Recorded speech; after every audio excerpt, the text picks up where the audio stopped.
All right, welcome back to the second half of our programming with another impressive lineup. Our next panel, Teaming Up for Success, Game Plans for Growth Stage Companies and Smaller Funds, is moderated by Robert Holoka from the SEC's Division of Investment Management. Hello, can everyone hear me? Great. So I want to thank everyone for being here today. It's an exciting event, and I especially want to thank the panelists on this panel who can share their experience and their wisdom. So maybe let's just jump right into it and start with some introductions. So maybe Troy, you want to go first? Tell us a little bit about who you are and what you do. Sure. Troy Hennekoff, I think of myself as a serial entrepreneur, built a number of companies all in the tech space, most notably with Sure Payroll, which was the first internet payroll company in the country. But then about 20 years ago, I got very involved in helping other entrepreneurs through teaching, Northwestern, University of Chicago, angel investing, spinning up the accelerator in Chicago, originally Accelerate Labs, that became Techstars Chicago, and then a venture fund to fund these companies. So now I spend all of my time trying to help other entrepreneurs. Great. Well, let's move along. Maybe let's start on the other end. Aziz, can you tell us a little about who you are and what you do? Hey, I'm Aziz Galani. I'm from Houston, Texas. I'm one of the general partners at Mercury Fund, which is an early stage venture capital fund. My history as a venture capitalist actually starts when I was at Northwestern University. I took Troy's class way back when. But I've been at Mercury Fund for about 17 years. I invest primarily in enterprise software, early stage stuff. I'm also on the board of the National Venture Capital Association, and I recently just completed a 2-year term over at NACE, the National Council for Innovation and Entrepreneurship. And then during my spare time, I teach a class on venture capital at Rice University. Great. And then finally, Zach, tell us a little about yourself. Sure. It's great to be here. My name is Zach Fallon. I'm a partner at Latham & Watkins in their emerging companies group. As somebody said to me in the break just a few minutes ago, we thought you were an entrepreneur, but you went to Latham. And so the joke behind that is I have started companies in the past, and I left the SEC actually in 2018 to start 2 companies. One was my own law firm, which I've since left and now joined Latham & Watkins. But a second was a startup in the crowdfunding space, which was eventually acquired again, and is now, funnily enough, part of King's Crowd, who Brian was just talking about earlier. So I have an experience, and I run the legal issues that I navigate through that lens of entrepreneurialism. I'm very sympathetic to the plight of raising capital. I've suffered from that myself. And so anyway, very grateful to be here and chat about these issues. Great. So the first topic I wanted to talk about is just a little bit about emerging fund managers and the challenges they face. So maybe, Aziz, let's start with you. If you could tell us a little bit about Mercury's story. Yeah, the Mercury story goes back to the, I don't know what you call it, the great financial crisis, like 2007, 2008. But we had the misfortune of doing 3 things wrong at the same time, which is we were in the wrong city. We were in Houston, Texas. It was the wrong time, which was the great financial crisis. And we were a bunch of first-time investors trying to raise our first fund. And let me tell you something. I will always have empathy for an emerging manager trying to raise that first fund, or even that second fund, because you have to rely, without that track record, on high net worth individuals. You're kind of looking at your community to kind of make a bet on what you can do, and it's super challenging. We had to kind of come up with our own story, find our own points of differentiation, and kind of take like a hope and a prayer and some luck and try to get that thing up and running. Fortunately, we're in a position now where we're more institutionally based, but man, that first fund, it's very challenging. Great. Troy, you have plenty of experience in this area too. Maybe you want to share on top of Aziz's experience? Sure. So I agree it is very difficult, and I was a first-time fund manager as well when we raised Math 1. But I want to share a little different experience. So one of the things that I'm doing today is helping Techstars raise community-oriented funds to back the activity in those communities. And without giving specifics, but I think it'll make a lot of sense. So when we do this, we need enough capital to fund the accelerator, so investments in the companies, and to run the program. And it ends up being, to run it for 4 years or so, $10, $12 million. And the problem is that we want to really involve the community. And so we want to have, as investors, the people who are going to be mentors and who are alums of the program and angel investors, and that count gets pretty high. but we're raising under 3C1 exemption for venture capital, which limits us to 99 limited partners. Well, if we're limited to we'll just use round numbers, 100 limited partners, and we have a $12 million fund, that means the average person has to put in $120,000. And many of these entrepreneurs who want help, they don't have $120,000 in liquid assets to provide, but they would love to put in 10 grand, 20 grand, even 50 grand. And we would love to have them as investors who are incented now and really motivated to help these companies and who will benefit from the success. There's an interesting twist to it. If you have less than 12 million, right at the cusp of where we are, you actually are allowed to have 250 investors. I'm not sure why. The minute you cross over that 12 million bar, you have to get rid of 150 of them and go back to 100. So it just doesn't make sense to me. And literally, our budget says 12 million is the right number. So if we raise 11,999,000, we can have 250 investors and probably get a bunch of those people who should be benefiting from their hard work and dedicating to their community as small investors who can make a bunch of money on it. But if we go $1 over, we got to tell 150 of them to go away. It's a problem. Zach, from your experience, as a lawyer and also as an entrepreneur, what do you think about that threshold issue that Troy just raised? Well, I mean, I think there are arbitrary lines that are drawn in rules and regulations and in laws that don't often make sense in practice. And I think an important thing for the Commission to remember, or anyone thinking about innovating around these regulations, if that's a thing, is that historically these statutes have flexibility for the Commission to think about just these types of examples and to smooth out some of these rough edges, to find ways to innovate within financial regulatory regimes is certainly how I spent my time here at the Commission and others doing the same thing back in the 2015 time period. And I think that type of frustration point, we see it a lot with our clients at Latham. Many look at that as being unworkable, but the Commission has had guidance in the past which sort of touched upon some of these things, and particularly around some of these other frustration points around qualifying investments and what satisfies the qualifying investments. With respect to the VC exemption for managers of emerging funds, the idea is you can only have 20% of your qualifying investments that are not basically direct exposure to the issuer.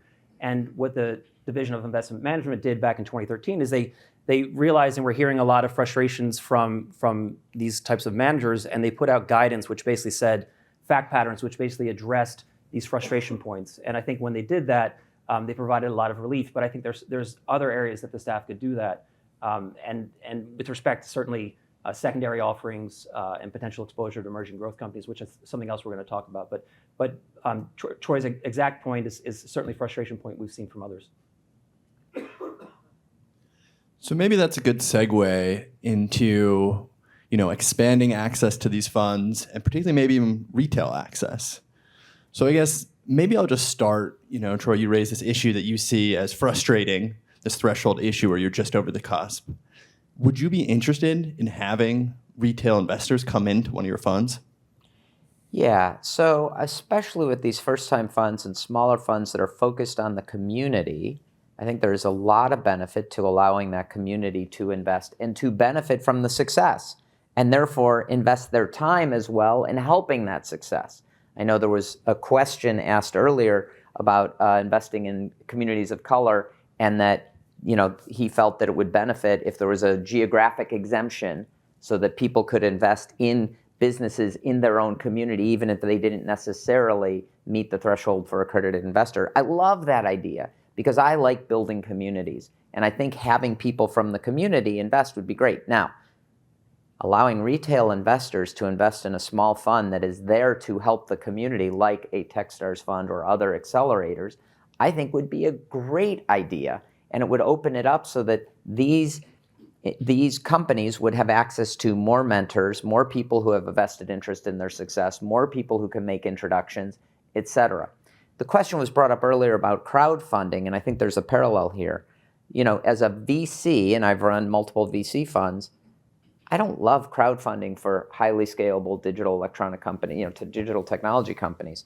But I'll tell you, if I were opening a pizza parlor, a bar, a laundromat, a local retail store, I would absolutely crowdfund it myself, because I want to have people in my community who feel like they are owners in that company, and they want to bring their business, they want to tell their friends, it is a great tool. And so I think it's a great tool. It's just not a great tool for every problem.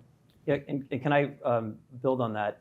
The idea that every investor expects the same amount of return that was talked about on the prior panel, and that's just not the case. No. Really, what people expect, investors expect if every one of us was an investor, we all have different expectations. But certainly at the micro level, at the community level, the expectation of many investors is not necessarily 20, 30x returns. The expectation is, I don't want this company that's in my community to disappear. And if I make a return, great. But I would love to be able to take my friends there to share, or to support this local employer in my community. All of that inures to my benefit, and I suppose indirectly to my own profit through the increase in real estate values in my house. But all that is supporting your community is a very difficult proposition in certain underserved communities. It's very difficult to raise money and to deploy capital locally, because the rules do not support the idea that retail investors can get exposure to pooled investment vehicles. So there's not really a workable path. There are a few sort of appendages in the rules that technically support that, but they're not really viable. And so I think what would be ideal is to find ways, and I know Acting Chair Ueda has spoken about this, to find ways to get retail investor access to the pooled investment opportunities.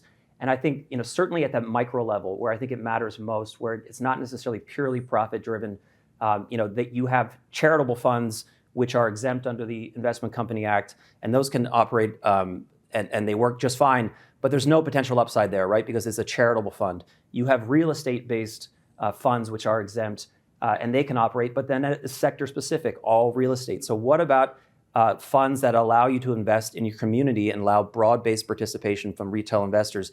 That is a blank area in the regulatory framework. And as I said, there are some technical ways that can work, but they're not really viable at this stage. And I think, if I'll just go for a minute longer here, I think one of the main areas that sort of has been my passion point for years has been the analogy you can see in what the SEC did back in the mid-2015, 2016 with respect to intrastate crowdfunding, which is where they looked at a rule, they looked at a statute that were imperfect, that were well-spirited but imperfect in language and limiting, and they adopted a rule that essentially smoothed out the rough edges and allowed for intrastate crowdfunding or intrastate securities offerings to happen for companies that are not necessarily organized in that state, right? Most companies are organized in Delaware, not, say, in Ohio. And so allowing, the statute prohibited that. And so, but allowing folks to have a company that's organized in Delaware for good corporate governance reasons, but it is based in Ohio, to raise capital in Ohio was in an intrastate offering was not permitted before. Similarly, there isn't an analog in the Investment Company Act which gets at this same provision, and it has similar kind of language which essentially prohibits the sale of securities to folks in intrastate funds, where the investors are not resident of the state in which the fund is organized. And of course, again, most funds not being organized necessarily in their state of location creates a tripping hazard and makes that unworkable. But I think if you take an exemption like 147 Cap A for intrastate securities offerings, which just doesn't have a cap and doesn't have investor limitations, and you fix the 40 Act issue around funds for local intrastate funds, or even the BidCo type exemption in 685, then I think you put those things together and you have a really viable approach for community-based investors, and to allow the states to come in for these local offerings and figure out what's the right overlay for these regulatory frameworks at the state level, which is really where it matters, right? Why does DC care what Ohio does? Why does Ohio care what California does with respect to its investors investing locally in their communities about the things they care about? I think that's a really low-hanging fruit, and I think I would really encourage the Commission and others to think about that. Can I put a little finer point on the term community? So I think I agree with what was said here by Zach, but when I thought of community, I want to make a distinction. Sure, if I'm opening that local pizza joint, my community is a geographic community, might be a mile, 2 miles, whatever. I live in Chicago. I think of my community as the entire greater Chicago metro area, which I think is 11 million people, and the the economics and the startup ecosystem there. And so I want to make sure that people realize there are different forms of community, and I want to draw from that greater Chicago ecosystem to get the best, most interested mentors and investors who can help support these companies to create economic development in the entire ecosystem. So I think community can mean different things to different people. Absolutely, yep, absolutely. And Aziz, in your line of work, I mean, is this something you think about a lot, or have you ever considered bringing in retail investors into one of your funds? It's super interesting. So Mercury started as primarily like a individual investor-based fund. Our first fund was only $16 million. Mercury 5, which is what we're deploying out of right now, is $150 million. As a legacy of the Mercury 1 size, we still have a few individual investors, writing $100,000 checks, whereas we have large university endowments that write tens of millions of dollar checks. One of the funny things that's kind of occurred is I actually have to spend more time with those individual investors from a maintenance point of view, because for them it's like real money. It's their money. And so and so for larger funds like ours, it's as a matter of practicality in terms of the scalability of our investor base, retail investors are never something that really pops up on our radar. But and it's because of the practical considerations associated with trying to maintain the investor relationships with all of those checks. Now, on the community side, I can see Troy's point where it's a very big deal. And so for those small businesses that want to get funded that way, it can make a ton of sense. But for larger institutional investors like ours, I mean, it's a completely different funding landscape. We would have to kind of retool the entire way we think about investor relations and the scalability of that whole operation. And so it's not something we spend a lot of time on. I would say too that just going back, the idea that one of the frustration points I think in the current framework is basically that retail investors can invest directly in these companies in the Reg CF offerings that go in, and that's wonderful, and that should have always been the case, but it is certainly the case now, which is great. There's a strange irony though that an investor can invest directly in these companies, but cannot indirectly invest in companies like that and others in its community through a pooled investment vehicle. It just feels like an unnatural disconnect between your ability to get direct exposure to one company, but not indirect exposure to many. And more importantly, as an investor, it is much safer to be in a pooled vehicle where you have distributed risk across a portfolio of investments than making a single individual investment. People come to me all the time asking for advice being an angel investor, and the first thing I say is, do not make this first investment unless you intend to make at least 9 others. You need to have a portfolio of at least 10. It can be over a period of time. You can deploy it over 4 or 5 years, whatever. But you do not make one investment. Nobody, even the best, are not smart enough to pick only the winners. We heard people earlier today from the angel group saying, 40 to 60% of their companies go to zero. That's part of the game. That's what happens. These were good actors who tried hard and their company didn't work. So if you're trying to protect retail investors, one of the best ways to do it is to allow them to be in pooled vehicles where that risk is distributed across a portfolio. That's right. Kind of following up on an earlier point of conversation from the previous panel, do you see instances of fraud or any kind of investor protection concerns in that space related to thinking about potentially having retail investors like you were just describing? I have not. I have zero experience in seeing fraud, either in a fund I have invested in, a fund I have invested next to or been associated with, or in a company that we personally have invested in. I'm sure it exists somewhere. I have not encountered it. So the next topic I wanted to move on to, unless people wanted to share any other opinions on broader retail access to these funds, is just exempt reporting advisors. Yes. So I know both Troy and Aziz, you guys both are or work with exempt reporting advisors. Yeah. So maybe just share a little bit about that experience of being an exempt reporting advisor, and then maybe also if you've ever considered becoming a registered investment advisor. Yeah. Man, it's like, so Mercury across all 5 funds and across our special purpose vehicles, we are very much living in ERA land.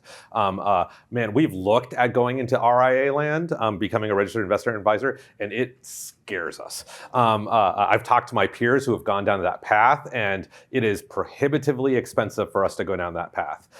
In a world in which I'm working primarily with endowments who are very sophisticated investors, the premise in my head of having to have every communication very carefully logged for posterity, the idea of having my IT systems kind of rebolstered for like a public-facing type of exposure type thing, man, it would add so much expense and overhead to our operation that it would make funds of our size at like between like $100 and $200 million like almost prohibitive to even operate.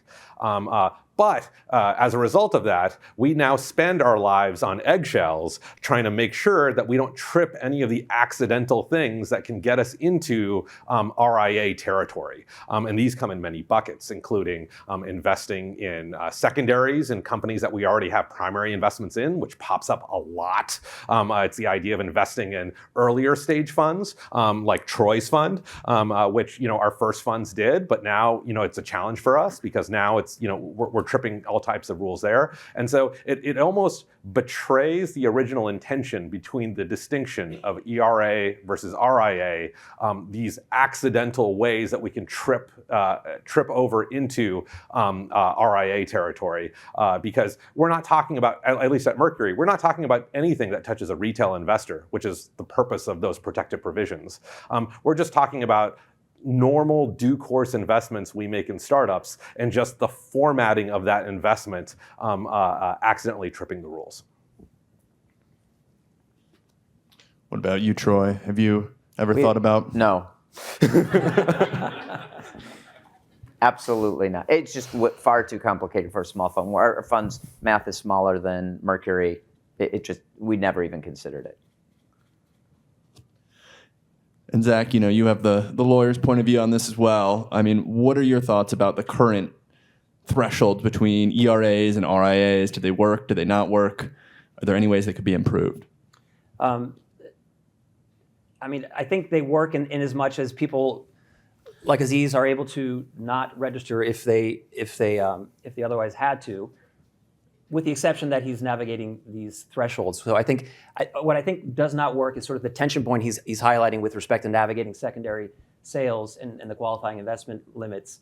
That I think additional flexibility could be put in place that recognizes sort of the market realities of where we are at any given moment, and that the rules sort of draw lines but don't necessarily cover every situation, and they're imperfect. And the result, of course, is that some folks who, like Aziz's firm, may not have been able to navigate that, had to become a RIA and experience exactly what you said in a way that is not to anyone's benefit. Yeah. It's not really the goal of the regulatory framework is not to serve that type of client.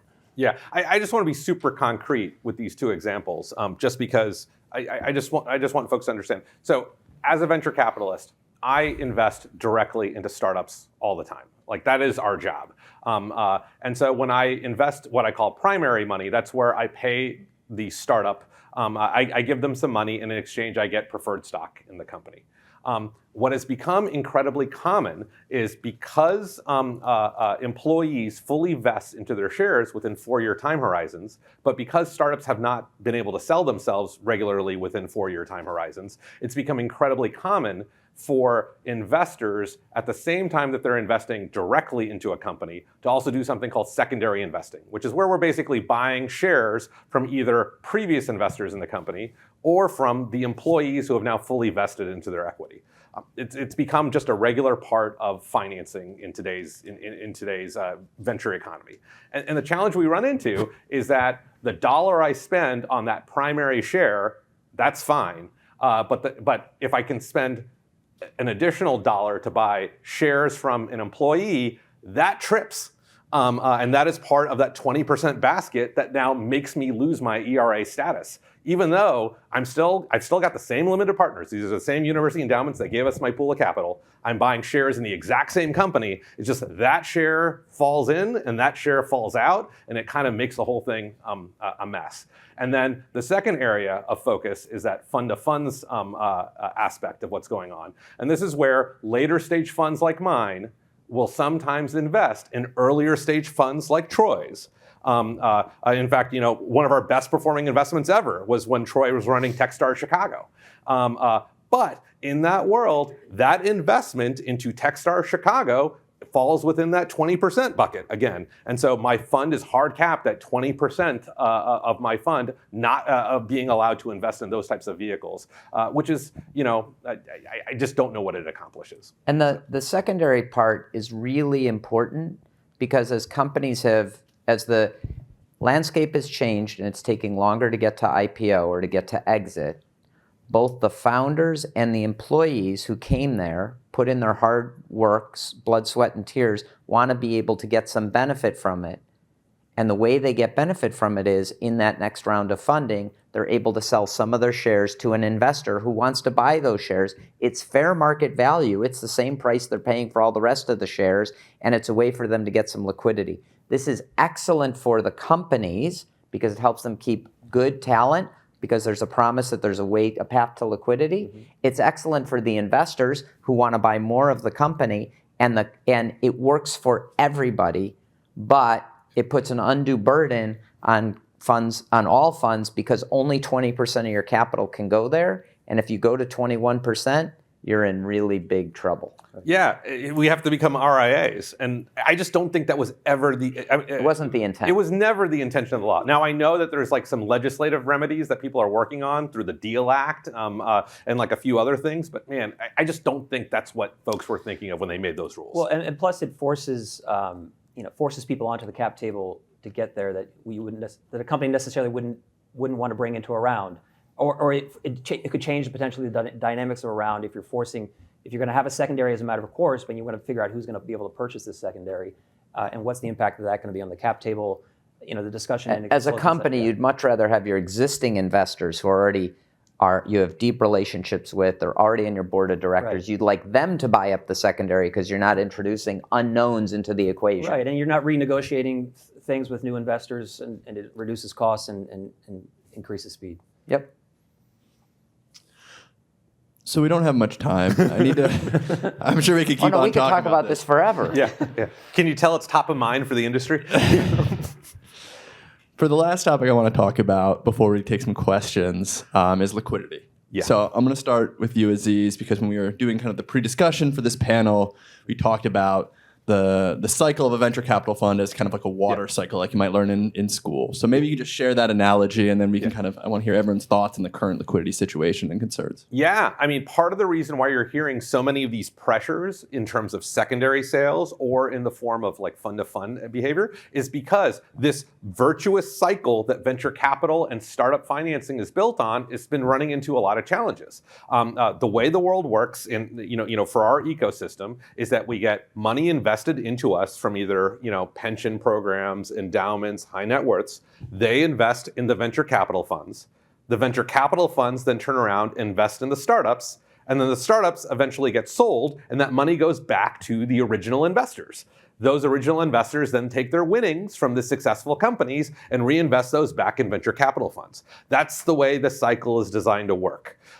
The challenge we've run into, especially over the last 2 years, is that cycle has run into all kinds of challenges. The amount of liquidity we've been able to pull out of our startups has been historically low.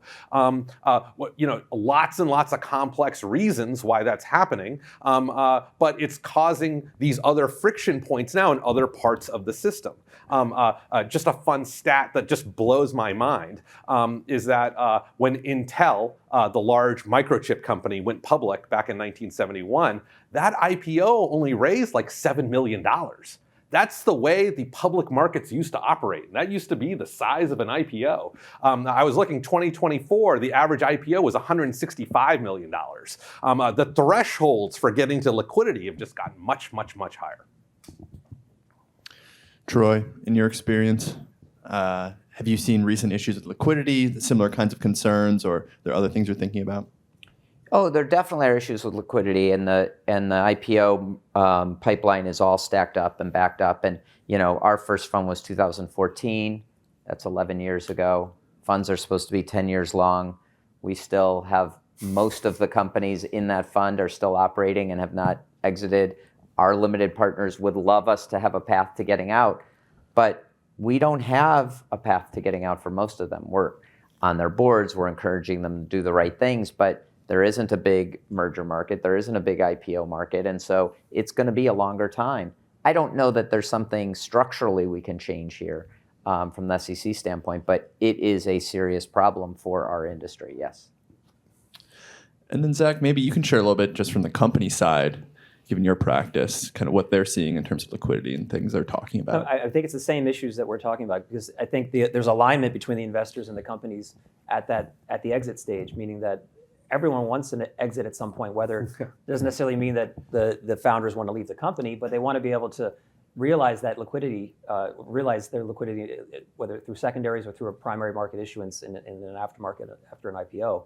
So I think the frustration is there as well. I mean, to be honest with you, I think a lot of there's a lot of companies questioning what it means to be a public company and whether or not the cost of doing that are worth it anymore. And so if there's any work to be done, it would be sort of revisiting, essentially what does the IPO on-ramp look like, and what does it look like and mean to be a public company? There are a lot of I think we're at an interesting time where people are putting out some good thinking and learning on just that topic. So I guess that's maybe for another panel, but yeah, it's the same tension points. So as my last question to all three of you, I'll just ask, do you see these liquidity issues kind of abating over time naturally? Do you think there are structural issues preventing that? Or do you think something else needs to be done? Like, how do you see these things playing out over the next, say, 5 years? Man, liquidity is top of mind for my LPs, my limited partners, the folks who invest in my fund. Liquidity is top of mind for everyone in the market, which is why you're seeing us get more and more creative in terms of trying to engineer liquidity events for our companies in a world in which the IPO thresholds are as high as they are. That's why secondary offerings are happening more and more often. We're trying to find a way to kind of sell some stock. This is why you're seeing continuation funds become a thing. Because we're trying to find a way to create new investment vehicles to kind of pick up the baton when funds reach end of life. But this is a problem that has to get solved because it's an existential crisis for the entire startup ecosystem. If we can't find a way to make that cycle work correctly, where money eventually goes back into our original investors' hands, then our future funds get starved of capital. At some point, the money has to come back. And so we are constantly trying to come up with correct and proper ways to provide that liquidity. And so you'll see us continue to work on that problem.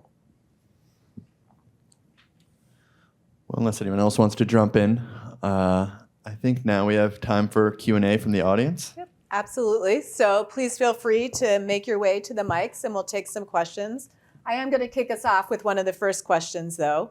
So Cyrus asked, given the natural disasters in Western North Carolina and LA, how should small businesses and their lenders prepare for the risks associated with natural disasters? Anybody want to take that one? Any thoughts? So I don't think about our business as lenders, we're investors, and I think it's very different.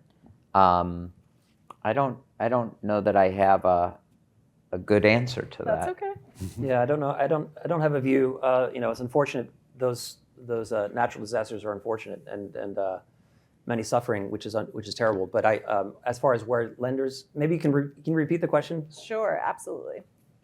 How should small businesses and their lenders prepare for the risks associated with natural disasters? And there was a little bit of a follow-up too.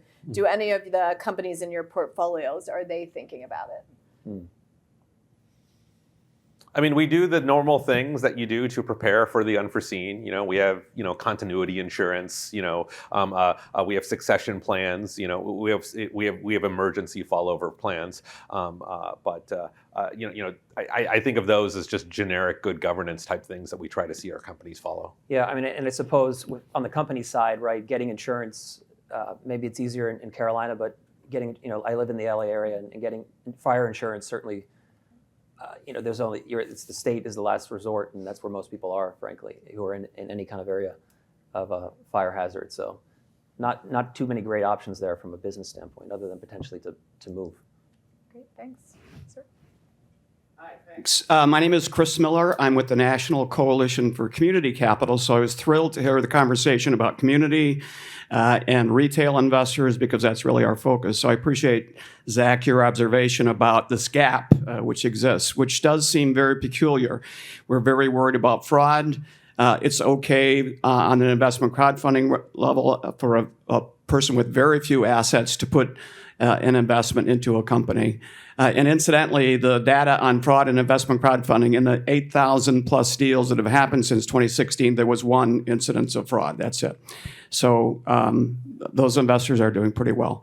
But in any event, I want to put an exclamation point on this idea of community investment funds. We need pooled investment vehicles. We work with communities all across the country, and they all want a community investment fund that is open to the community that they can invest in. And I think one of the really interesting pieces here that we're talking about as well is the ability for that local pooled investment vehicle to invest in companies that start in their community as part of that opportunity to bring another layer of capital stack and a local buy-in, which supports a business which may be global, but has a fixed geography someplace. So not such a question, just an opportunity to say thanks for that conversation. Thanks. Sir? Hi, my name is Joe Polari. I'm Chief Legal Officer of Mission Driven Finance. We are an ERA operating under the private fund exemption. Don't quote me on our ADV, but as of the end of last year, we had about 120 to 130 million in AUM. One of my nightmares is that our private fund clients raise $30 million in the next year. I think the compliance costs, that'll put us over $150 million in AUM, which means we'll have to become an RIA. I think the compliance costs that we'll spend on becoming an RIA will more than equal the increased fees we get from our funds raising more money. So I totally echo you that this is a problem. On the retail investors piece, I completely agree with the need. And to bring something from the earlier conversation, one of the comments was that one of the barriers to crowdfunding is the kind of the legal compliance and the kind of financial reporting that crowdfunding companies have to do. These are things that investment advisors already have to do and are really good at, right? And so in addition to the benefits of giving retail investors exposure to a diversified pool instead of investing in individual companies, there is already the fiduciary duty, there is the reporting standards, and really the reporting infrastructure that invests, and yet retail investors are not allowed to come in through Reg CF into investment pools. They have to come into operating companies. And changes, you could have changes to Reg A, you could have changes to Reg CF that accommodate or allow investment companies to use those exemptions. And as I said, even Rule 504 for smaller funds, you would have to change the eligibility requirements there, because investment companies are not allowed to use Rule 504 either. But as I said before, 147 Cap A is a sort of pretty sweet spot where you can broadly solicit, sell within your state. And if there were to be a fix on the investment company side, I think those two things would fit quite nicely together. Hi, Simon Gellett with the Global AI Fund. I wanted to dive a little deeper into that idea that a fund has a fixed lifetime, and perhaps the panel could explore open-ended funds, if that's an alternative. And as a corollary to that, would, from the fund economics point of view, is European waterfalls versus American waterfalls a way to distribute the capital to investors? Yeah, I mean, it's like the convention has been, and by the way, like when I say convention, I make it sound like this has been etched in stone. Our industry is not particularly old. You can trace back the heritage of venture capital to the second half of the 20th century. So, these are all relatively novel things. But the convention's always been 10 years because the expectation was that that's what the limited partners wanted. They wanted some expectation for when they could see liquidity kind of come out of those funds. There's been a heritage now, at least on the life sciences side of the equation, where you've seen funds with longer life cycles than 10 years. First with 12 and then have gotten on longer. This will come down to the appetite. I feel like it comes down to the appetite of what the limited partners, the investors in the funds, want to see in terms of what their expectations should be in terms of getting to liquidity. Because everyone now has the experience of seeing these 1-year extension after 1-year extensions all get filed on 10-year funds. So we'll see what happens. Maybe the distinction between European and American waterfalls is a way to get there, maybe. But I think it comes down to the expectation setting with the limited partners in terms of when they want to see the liquidity start to emerge. I don't know. That's my take on it, but I agree. See. Any other thoughts from the panel? I see people shaking their heads no. Looks like we don't have anyone else at the mics. Is there any other send-in questions we wanted to ask? Sure. I will ask one more question. So during registration, Lawrence from New York asked a question about 506C and the ability to use a principle-based approach for verifying accredited investor status based on high minimum investment. Zach, this one seems right up your alley. Yes. Yeah, I mean, if timely, right, in that Latham & Watkins recently received a no-action letter from the Office of Small Business Policy that dealt with this question, aspects of this question anyway, and the idea being that if an investor is capable of investing a certain minimum amount of capital as it relates to an individual investor, $200,000, or an entity, $1 million, that under a principles-based approach for 506C, taking reasonable steps to verify your investors that are accredited, would that suffice? And the answer in the letter is yes. There are other things, representations that have to be made, but the idea is that certain check sizes should be sufficient to satisfy your requirements under 506C to have taken reasonable steps to verify. This comes in under the principles-based approach and not part of the safe harbor, the exclusive list of the not exclusive list of safe harbors that can otherwise comply. But definitely encourage folks to take a look at that letter, and on our website we've got some great FAQs on how that could apply and how people might be able to use it. So Great, thanks. Well, what an amazing way to kick off our second half. Emerging fund managers and early stage VCs play a critical role in funding small businesses, and it's important to learn about the particular issues they face in the capital formation space. Now, our office's Amy Reischauer will host our next one-on-one, Highlights from a Serial Entrepreneur Championing Innovation. Thank you to this panel. thank you. Thank you. Thank you so much, guys.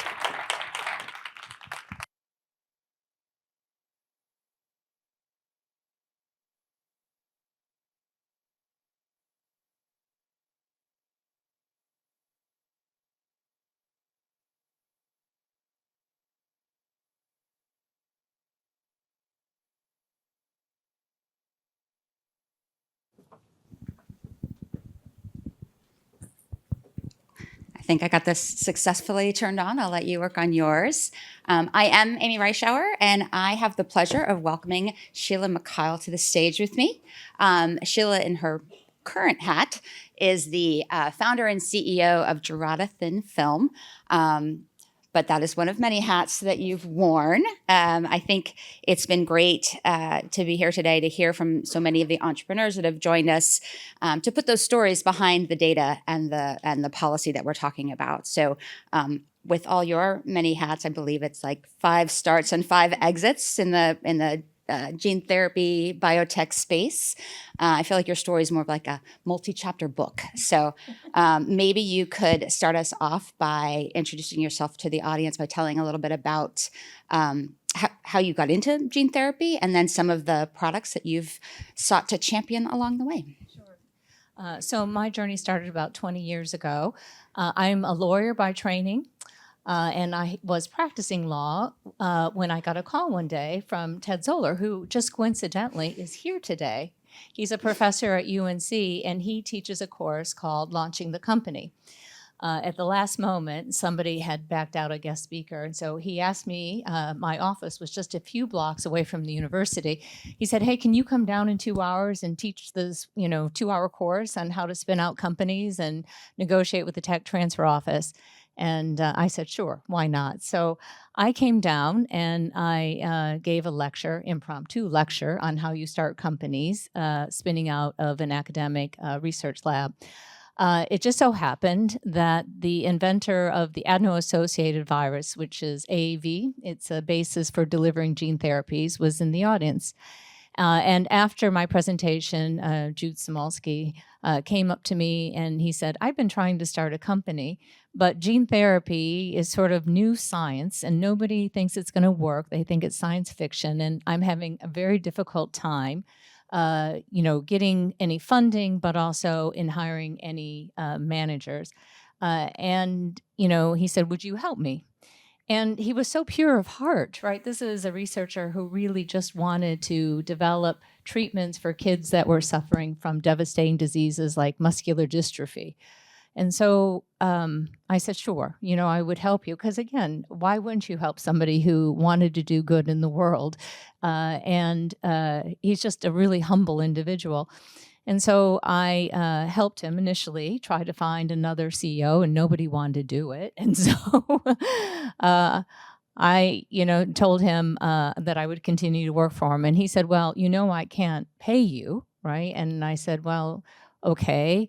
He said, but look, we're going to change the world. And I think we did. With his technology, now kids that were blind can see, people who have lost their hearing can hear, and the lame, like muscular dystrophy kids, can walk.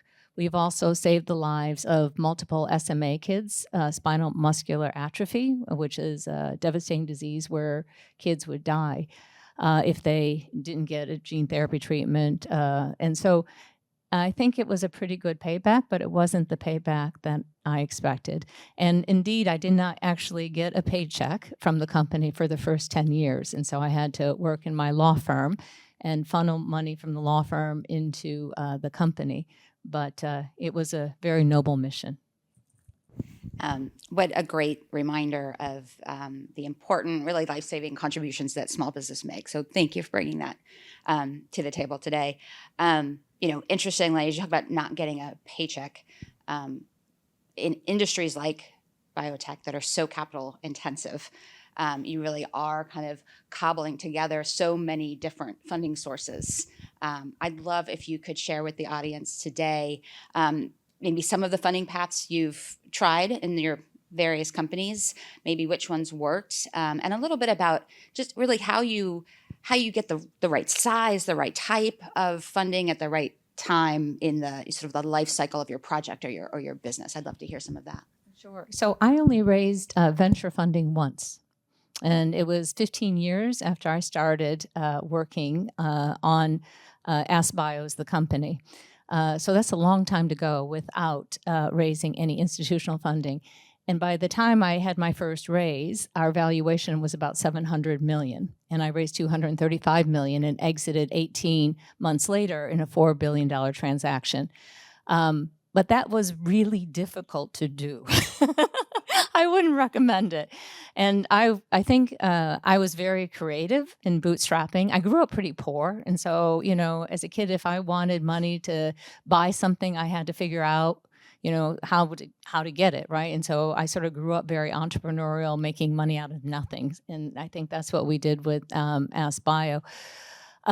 What we got money from venture philanthropy. So our first funding came in from the Muscular Dystrophy Association. It was a grant, about $8.5 million. There were other nonprofit organizations from which we got money. We got money from family offices, kids, parents who had children with the devastating diseases on which we were working. They made investments. We also did bartering. So we needed a key piece of technology from GSK in order to develop one of our therapies. And so I went to GSK and I said, I don't have any money to get this key piece of technology, but I might have technology that you need. And so literally we did an agreement where we just exchanged stuff, right? And it was interesting because the whole agreement had no dollars in it. But that formed the basis for a pretty sizable transaction, $150 million upfront payment, right? So literally we made money out of nothing.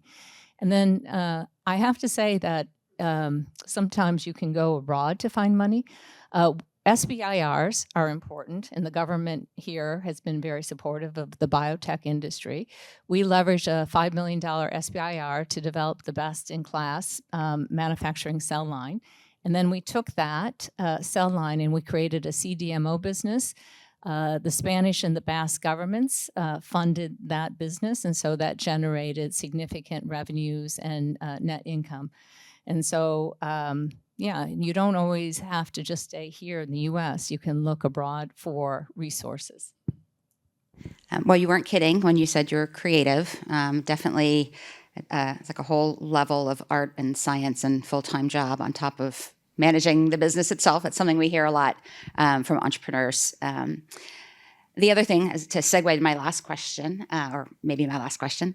Another thing we hear a lot about, and we've heard from the panels today, is going into when you are taking on investors, before you even approach them, you want to have that exit strategy. You want to, because they're going to have an exit strategy, they're going to have a timeline and an expectation. So you have had 5 exits yourself. I believe they were all M&A based rather than IPO. All to big pharma. Yeah, Yes. but that said, you also have sat on a number of public company boards. So with that dual perspective, I would love to hear your thoughts on your experiences on both those sides. Like, why not IPO? How are the public markets working? It's very easy. I never want to do an IPO. Never. I never want to run a public company. It's too much administrative work, just too much red tape. And 2, you get pressure to really operate for short-term results rather than long-term. I want to do the right thing in drug development, and I want a longer-term horizon.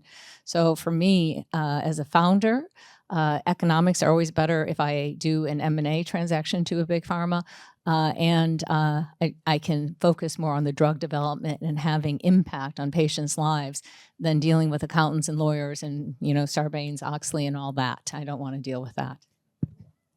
Well, that's a perspective. Thank you.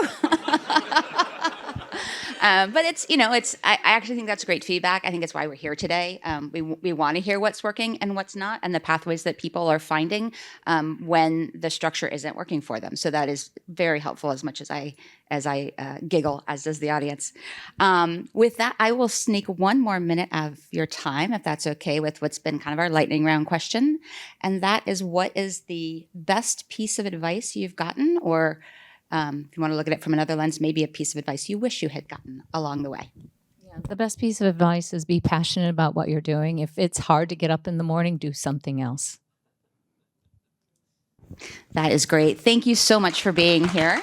I think Stacy's going to pop up and introduce our last panel of the day.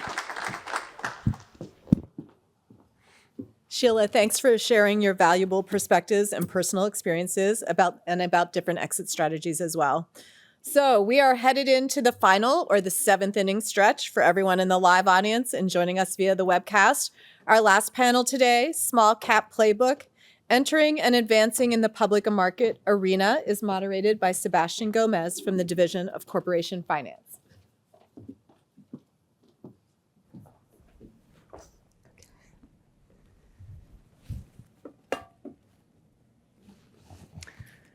Good afternoon, everyone. And what a great transition to the last panel, from like that second to last question, because as was made clear, there's a lot of challenges for a company that is considering to go public.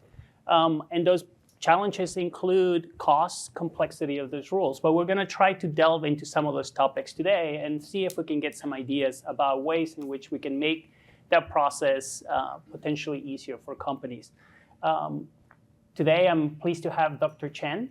Dr. Chen is the CFO of Massimo Group, power sports company, distributor and of power sports and motorboat companies.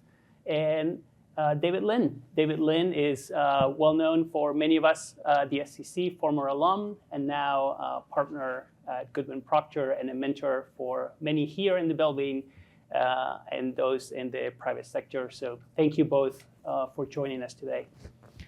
Dr. Chen, I'm going to start with you. Often, a lot of the large IPOs are the ones that get a lot of the press and the news. Since 2022, if we look at all of the IPOs, about 40% of them were by small companies. You recently went public, your company recently went public, and I wanted to see if you could tell us a little bit about what led the company to go public. Sure. Our company, Massimo Group, has two subsidiaries, one Massimo Motorsports and the other Massimo Marine, with Motorsports accounts for over 95% of the sales. So yeah, we do import, assemble, manufacture, and distribute these power sports vehicles like UTVs, ATVs, go-karts, and pontoon boats. And so the Massimo Motorsports, that company was established in 2009. And although our CEO founder has been in this industry for over 30 years. So even before the IPO, the company has been growing healthily. The organic cash flow can sustain the daily operations and even more. But in order to expand and to bring the company to the next level and to bring a lot more innovative new products to the market, we need to invest in R&D, and we need the working capital to buy inventory, right? And also, going public is very important to enhance the company's profile, especially for companies in the consumer product industry like us. So, like being a public company gives the company the credibilities, the transparencies that a private firm may not have. And so in a sense, the consumer market and the capital market goes hand in hand and enhance each other.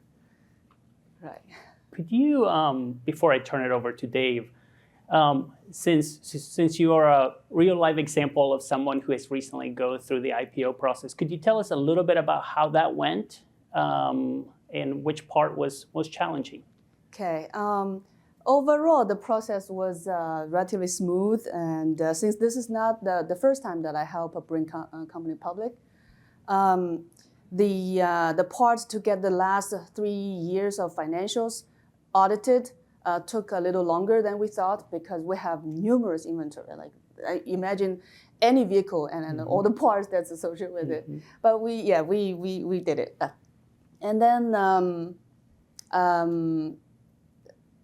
Right, so as a small company, specifically, we did face some challenges. Probably the large companies didn't face. So we started out working with a reputable banker who brought us a lot of funds that's interested in our story, in our company. And yet it turns out a lot of the funds that their minimum paycheck, not paycheck, their minimum check size is like over our the entire IPO amount. Okay, so we have to switch gears, and eventually was successful. Great. Dave, I'm going to switch to you.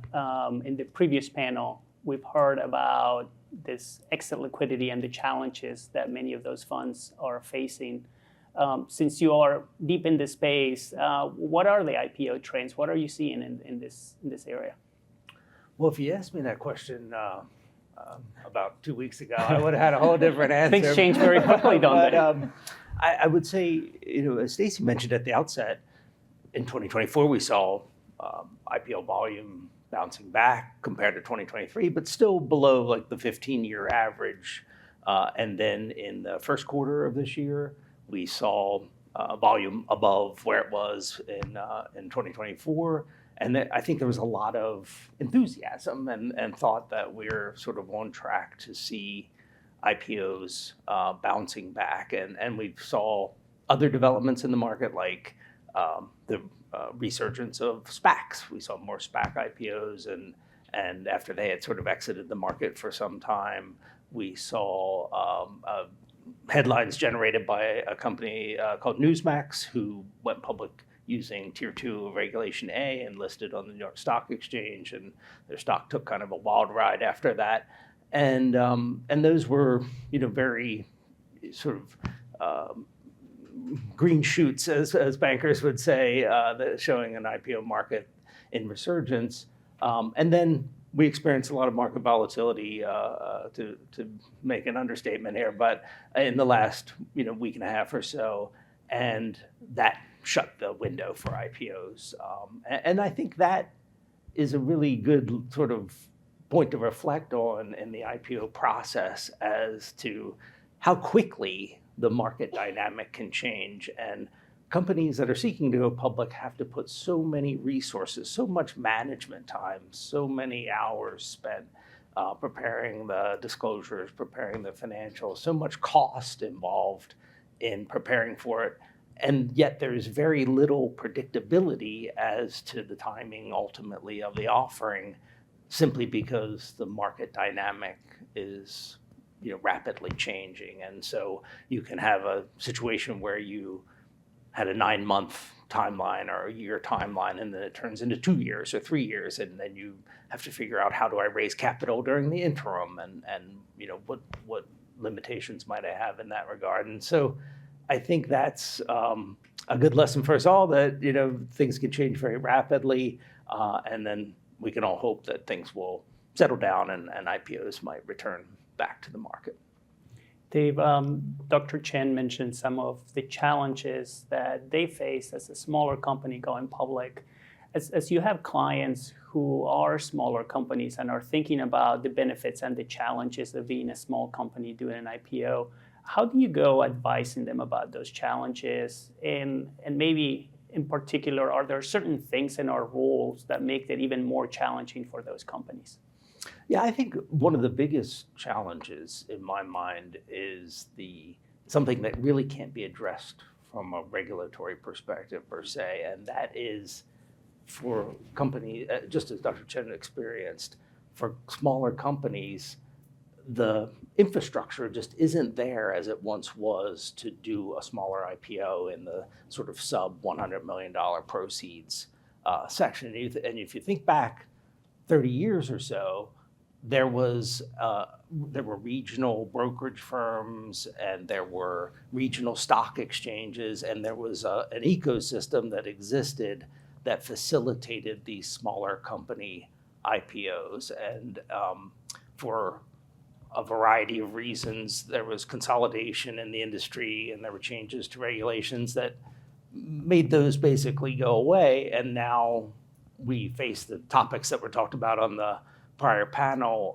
about the size of IPOs rising to the 150 million on average threshold that makes it much harder for exits to happen if you have to wait that long till the company gets to a valuation at that point. And I think what that leads us to in many ways is kind of to rethink, what is an IPO? Like, what really is the path to going public? Because the traditional underwritten, fully marketed IPO that is trading on a stock exchange is very much reserved for companies that have valuations that can support raising 150 million, 200 million in proceeds. And so that is where I think the regulatory process can come into play.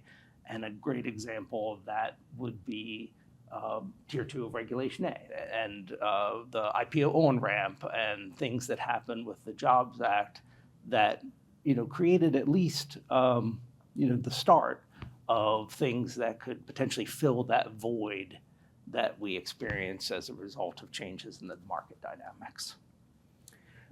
We only have 30 minutes, so I want to transition from thinking about going public or going through that process, and say that you actually timed it perfectly. You found that window in the market and you went public. Dr. Chen, you've been public for about a year now? Right, we just passed our anniversary. Well, congratulations. How has that process been, and what has been the most surprising thing as a public company? Right, I do have a have something to say because this one is a U.S. company, and the previous one that I helped to bring public is a foreign private issuer. So they only required to report semi-annually. And then for all U.S. companies, we report quarterly. So it feels like as soon as you become public, the compliance work starts, and then the quarterly reporting practice kind of starts, and it's almost like a endless loop. For small for small companies like us, I mean, we have limited accounting financial personnel. It feels like as soon as one finishes, the other have to start to prepare already. Yeah, and then the second is the cost. I think a lot of us mentioned the cost, and for a small company like us, it's clear that this year, I mean, the first year after IPO, we had similar top line, even a little bit of growth, but then the bottom line is quite different. So you see all these auditor fees, legal counsel fees, no, as Dave, accounting services fees, and you know the D&O insurance is well, it's a little bit better this year, but it was. Yeah, so one of the things that we're always interested in is that actual cost, and you're mentioning a number of the factors that and expenses that go to that. As a company that was private before and you didn't have some of this costs, and then you've been public for a year, can you give us a little bit of a ballpark as to the magnitude of what these costs are? Yeah, it can easily. Well, I would say minimum. Well, the costs associated with being public would be minimum $1 million, and it can easily go to 1.5 to 2 million for a small company. And this is annually. Annually, right. So between $1 million and $2.5 million Right, annually for a small company. Right. And yeah, I might be jumping ahead, but I following what we were just saying, I really recommend that the commissioner or the SEC consider the option for the small U.S. companies, the option to report semi-annually, maybe in the first 3 to 5 years right after their IPO, give them a chance to first to adapt, like gradually adapt to the reporting schedule. And then second, or cut the cost in half, almost half. And then, yeah, also, so that gives the companies more time to focus on strategic growth and value creation. Yeah.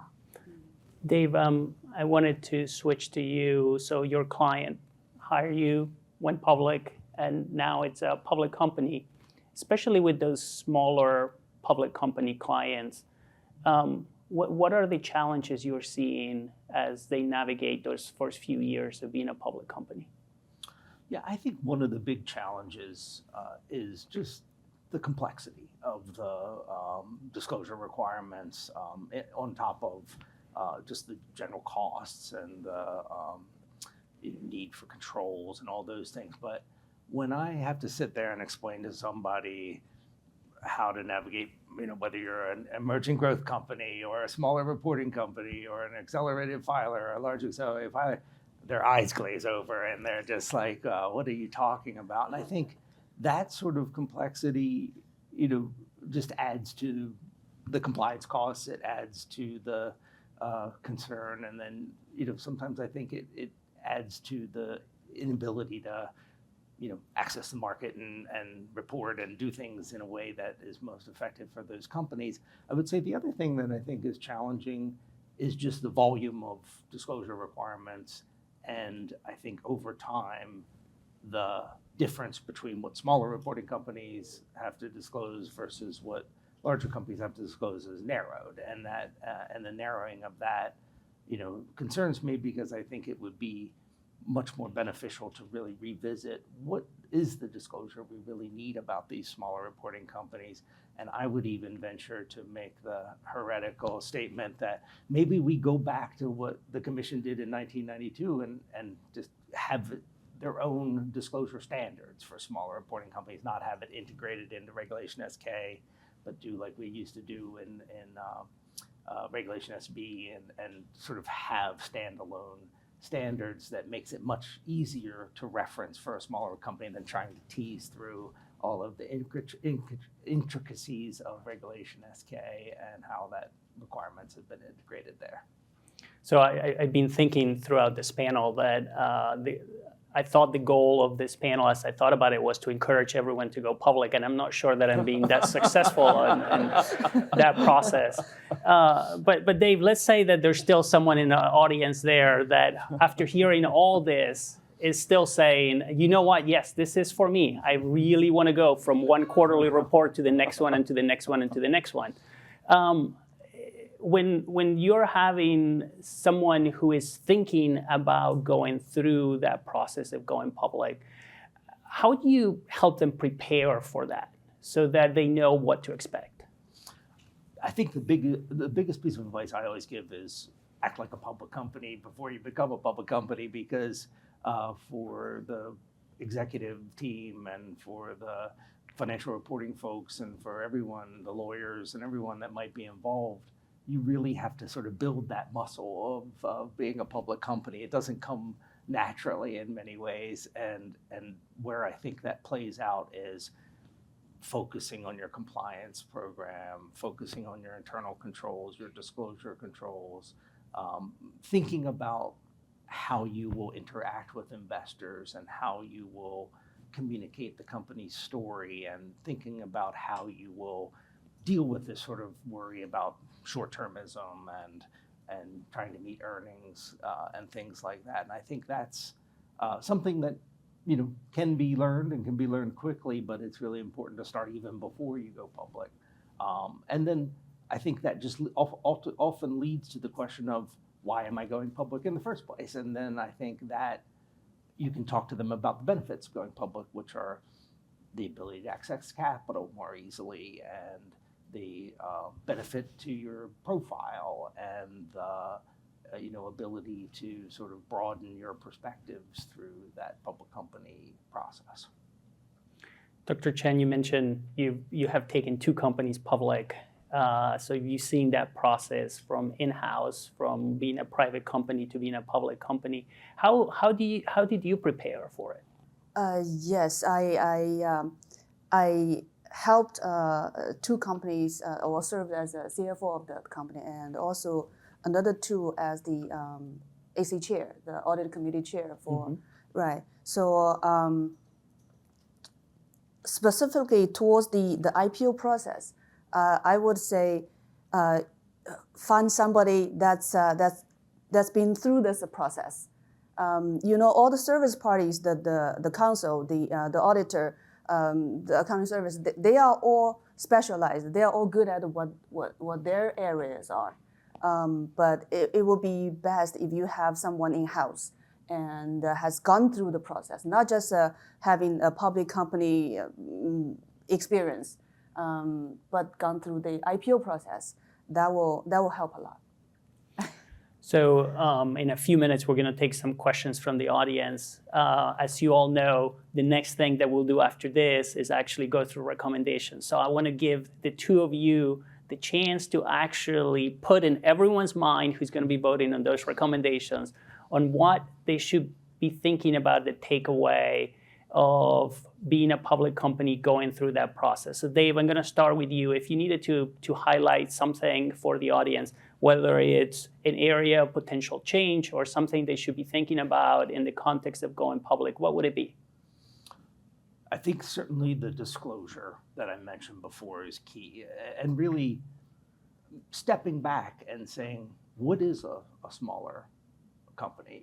What is the right threshold here? And maybe it's not a dollar threshold. Maybe there's other ways of looking at the types of companies that we're trying to accommodate. And so in accommodating their ability to go public, we're right-sizing their disclosure and scaling their disclosure in a way that makes sense. I think that's sort of the first thing to do. And then certainly I think to further enhance and expand what got started with the Jobs Act in terms of the IPO on-ramp. And we've already seen that in the last few months in terms of expanding the draft registration statement process to a broader range of issuers. I think that type of thing is really helpful.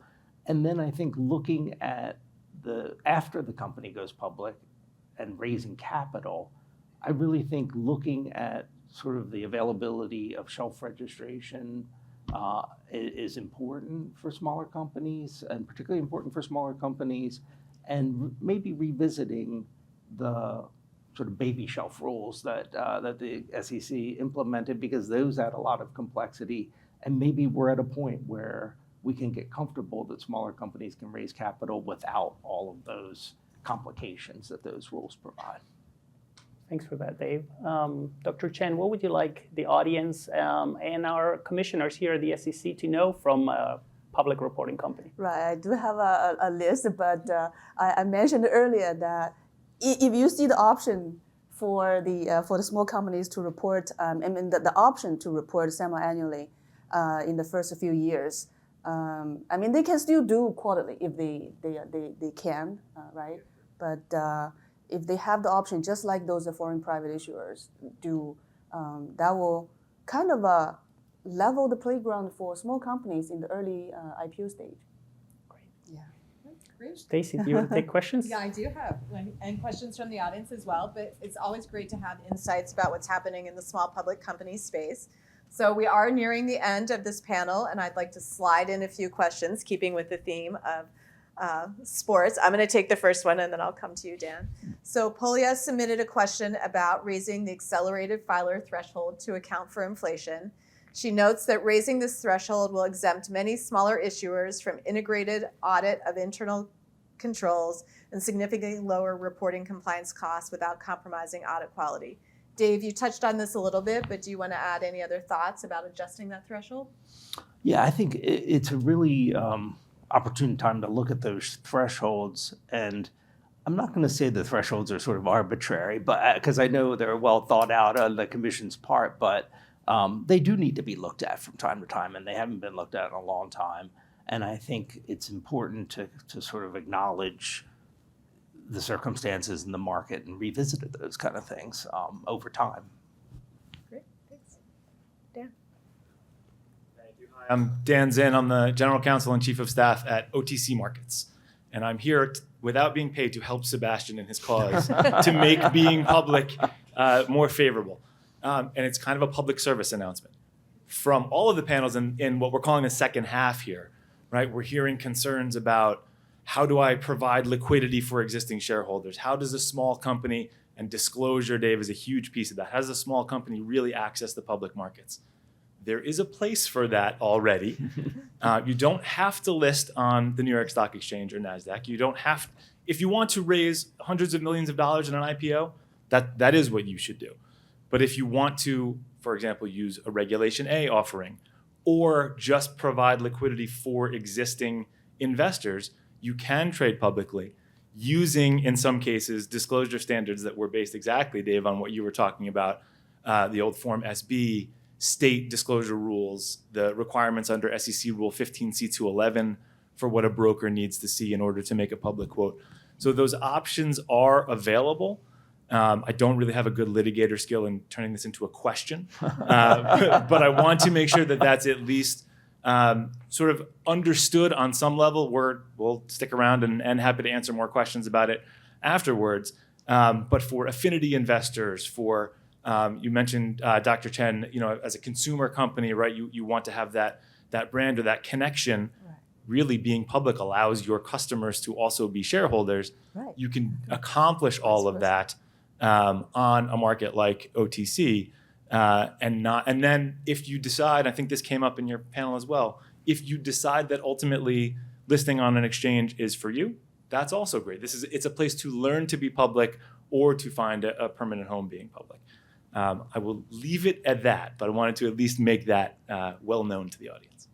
I will pretend to answer your question by saying that it goes to the point I was making is you have to kind of reevaluate what is an IPO. Like the model that we've lived with for many years is this notion of a firm commitment underwritten IPO that trades on a national securities exchange, and that model is still a viable model for a certain segment of the market, but there needs to be something that takes the place of the smaller IPO underwritten offering market that once existed, and that's why leveraging things like Reg A, where you can conduct an offering on best efforts basis and find investors through methods other than soliciting for an IPO, then that might be an alternative for companies to embrace more than they have in the last dozen years or so since the Jobs Act. So unless you have another one, Go ahead. I wanted to take a minute to thank Dr. Chen, because it's so important to hear directly from our public companies and understand the challenges they face. So thank you. And thank you, Dave, for joining us today with your always expert advice. Great. Thank you for having me. All right. It might be hard to believe, but the main event has come to an end, but the game isn't quite over. Now it's time for the recommendations recap.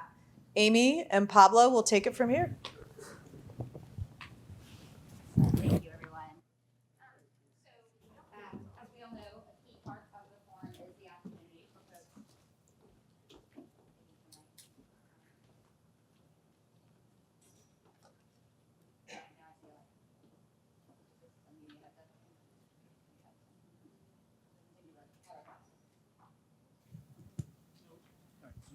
All right. Oh, hey. Okay. We have sound for a few minutes. Okay. Great.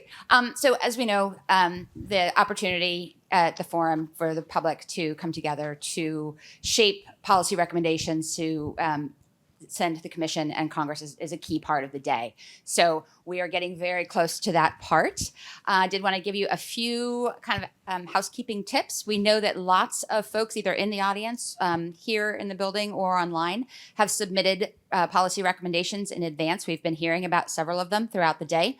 If you haven't had a chance to take a look at those are in the voting portal, and you can access that. If you're here in the building, there are QR codes out in the hall. I think they're churning through the slides at some point as well. If you are at home in the comfort of your office or couch, you can look for the link just below us here on the webcast. You'll find a link to the voting portal and you can check it out there. I think Stacy mentioned for us earlier that we've tried to break those recommendations into the 3 life cycle stages. So early stage, growth stage, again, that includes private funds, and then that small cap public markets space. It's not always easy to do, just like it's not always easy to staff the panels exactly right with the early stage, middle, So if you want to get the sort of secret decoder ring as to where you can find particular topics under each of those sections, there's an infographic that's appearing here on the screens. It's out on some slides and handouts in the auditorium, in the hall. And if you are online elsewhere, there is a link to a chart, again, just below the webcast with me in it. You'll find a link to that chart. The one last thing I wanted to share is that we will ultimately take the top 5 most highly prioritized recommendations in each of those sections, and those will be the ones that go forward to the report and to Congress. In about 20 minutes, we'll open that up for you and encourage you to start voting. But in the interim, as we've said, we wanted to give folks in the audience an opportunity to weigh in and make a pitch for one or more recommendations. In the interest of time, we do really ask that you try to keep that down to 1 minute. So apologies in advance if I cut you off. I don't really have Oscar music, but I will give you a nudge. But if anyone wants to hop up and grab to one of the mics and share their thoughts, you may do so. Good afternoon. I'm Jesse Canick, partner with the law firm Stradley Ronan, and my enforcement colleague Jan Felina and I are here. We really appreciate the opportunity today to discuss our contribution. A couple of the highlights are proposing to make the offering exemption under Rule 506C more predictable, so an issuer could be confident that it complies. Non-integration, allowing a VC fund manager to operate alongside a non-VC fund manager without spoiling their Advisors Act exemptions by integrating the 2 businesses, and updating the 80% basket of qualifying investments for VC funds to reflect how they invest today, such as digital tokens that are directly related to VC investing, private credit rather than solely equity, and interest in a single asset SPV formed to hold a qualifying investment. And then just a quick note on, as we talked about IPOs, so on the fund space, as private funds mature and convert to SEC registered funds, adjusting the tone on disclosing the fund's pre-registration performance track record, which is critical disclosure that seems better suited with solid disclosures than sometimes being prohibited. Thank you very much. Thank you. Anyone else want their moment at the mic before we wrap up? Okay, we've got folks. I never say no to a mic. Chris Miller, the National Coalition for Community Capital. Please vote for a pooled investment vehicle that we can set up in all of our communities so that everybody can invest in their community. We can build more business. We can recirculate capital. We can build resilient, wealthy individuals and local communities. Just three things to think about. Bank consolidation. The local banks we used to have are no longer there. The growth of big box and little box stores. I don't know if you're thrilled to get a Dollar General to get in. We were not thrilled. We've got 5 of them in my community. And Amazon. Stop buying from Amazon. You're giving your money to people who don't live in your community, don't pay taxes in your community, et cetera. I know you're not going to do that. But if we build more local businesses by having community investment funds that are local, a pooled investment vehicle, let's give everybody that chance. Thank you so much. Yeah, hey, I'm Aziz Galani from Mercury Fund. I was speaking on a panel earlier about early stage investors. Something that didn't come up on our panel, but something that is close to my heart is the regulatory burden that comes from AML rules, so anti-money laundering rules. For funds, you know, if you're a relatively small scale venture capital fund, we're already kind of only working with like either SEC accredited investors or approved purchasers. Man, we've already got like so many access points within the financial system in which we're trying to keep up with that compliance task. And it creates like a giant nightmare for our offices kind of managing everyone's passports and photos and everything who wants to be an investor in our funds. And so just something that, you know, for consideration here is, man, it's like, we are the oddest point in the financial ecosystem that anyone would ever want to money launder, and so so man, if there's something that can be done about that would make our lives much easier. Hi, my name is Mark Indalia. I'm the president of the Small Public Company Coalition, and I'm also a partner at the law firm of Glazer Weil, practicing corporate securities law. I'm here to ask people to consider a very obscure but really very relevant issue regarding the definition of what is a dealer under the federal securities laws. In recent years, there has been a small but increasing number of cases being brought against funds and investors in the small and microcap markets. And just for being investors, they're being charged with being unregistered dealers and are having all of their investment profits disgorged and being labeled as bad actors and such, simply because of a very novel and aggressive interpretation that has been being promulgated in the court system. And what it has done is absolutely decimated capital investment in small and microcap markets, particularly on the OTC, which has seen a 25% volume drop, dollar drop in investment over the last 5 years, and a 50% drop in transactions. And it is now starting to impact the small cap markets on NASDAQ and NYSE American. And ultimately, the theory, if not addressed, is applicable not only to small microcap investment funds, but really across the board, larger investment funds, private equity, venture capital, and anyone who has a pooled fund could be at risk of being put under this now outrageously broad definition. Thank you. Anyone else? Oh. Go for it. Hi, I'm Greg Yadley. I'm a partner with the law firm of Shoemaker, Loop, and Kendrick in Tampa, SEC alum and strong supporter of this conference. You all did a great job today. One of the points that came up on Julie's panel that never got explored was finders. The SEC had a proposed order in 2020 to start to accept the reality that there are people out there with lots of experience, like many of the people on the stage today that are asked to help companies, not just invest, not just advice, but help them find investors. And they're willing to do that. And of course, as we've heard from everybody, small companies don't have funds to pay somebody to help them get money like a registered broker-dealer. And especially if they're not going to be able to produce the funds. So there are lots of people out there who would love to help a small company and are happy to get paid if they're able to actually help the company get some funding. And a finder is somebody who would simply make an introduction. But the term intermediary I like because there are a lot of other functions beyond merely providing an introduction that somebody can do.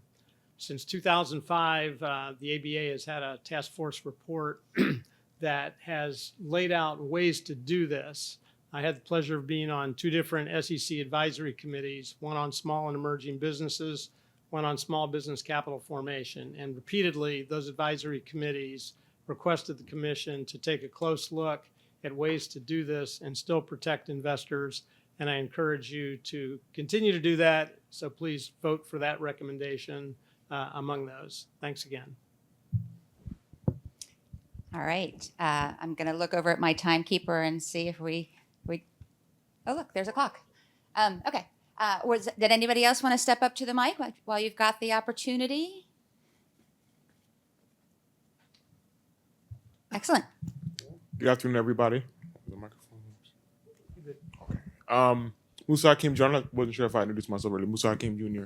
I mentioned earlier I do work in the blockchain and crypto space, and I know there are folks who are in the crypto task force. One of the issues I've worked a lot with advocacy and education around blockchain, not just for businesses, but also policymakers, is more guidance from the commission around definitions, things that people are very comfortable with, that we can begin to define, have out there available, so that not just businesses, but investors and even companies can look to make sure that we're all on the same page and begin to create better guardrails around the industry, because we're seeing that there's the meme coins, things of that nature that may not necessarily be traditional finance, but there are other opportunities where blockchain technology can really advance traditional securities and exchanges, as we've seen with Fit21 and other digital asset-based investigations or initiatives. So continuing to create definitions, I think, will really create some clarity in the industry. Thank you. Hi, Thomas Lopez Pieta, Urban Real Estate Fund out of New York. I'd like to just reiterate the point. If we could take an opportunity like the opportunity zones that provide tax havens for the very, very wealthy, if we could create a investment regulation that would allow local people from those opportunity zones at a set amount of maybe $5,000 to $10,000 a year to invest in their opportunity zone where they live, that would build wealth on the local level instead of having very rich people that don't want to pay taxes investing in overwhelmingly Black communities that don't need new hotels or new university centers that do nothing for their community, but in businesses and real estate that will provide affordable housing or operating businesses that will provide jobs for people from the community. So we need a way to create a mechanism where local investors could bypass some of the harsh regulatory rules if they're investing in the opportunity zone that other wealthy people are getting tax breaks for. Thank you. Thank you. One last call for the open mic. All right, well then I will share a couple of pointers. I will say now that the voting portal is open. Please feel free to jump in and lodge your vote. Couple of tips. The one, particularly if you've been scoping them out during the afternoon today, please refresh your browser a couple, 3 times to make sure you've got the latest and greatest. The team in the back has been trying to keep up with updates all day. So do refresh a couple times before you vote. To actually vote, it's a click and drag.